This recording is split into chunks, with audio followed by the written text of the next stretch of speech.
ሲጀመር ለአርሰናል ሲሆን ዳኛው ይበረታል።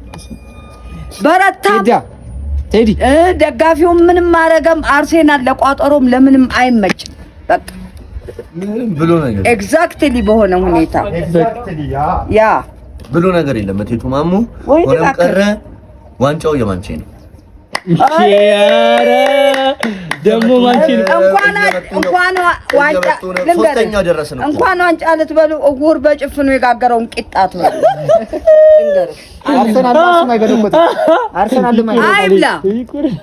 አይብላ እንትን የሚለውን ዘፈን ትዘፍናላችሁ 38ኛው ጨዋታ ላይ ያሳርግሽ እለት እናንተ ሚጤናችሁ ተባልከኮ አልሰማህም እንዴ? አጀቦ እንደውም የሚመስለኝ ማለት ነው ማርያም በአሁኑ ጨዋታ አርሰናል 3ኛ ዩናይትድ 2ኛ ሲቲ 1ኛ የሚጨርስ አረ ዩናይትድ 1ኛ ነው። አይ ዶሮ ብታደርጉ ከሚዘኝላችሁ ትወርዳላችሁ። እኛ ካካካካካካ አይ ያሽቃነናት ዶሮ ገባች ፖሊስ ቢሮ አለ። ለምን ቢሉት መውጫዋ እንደማያምር አውቃለሁ።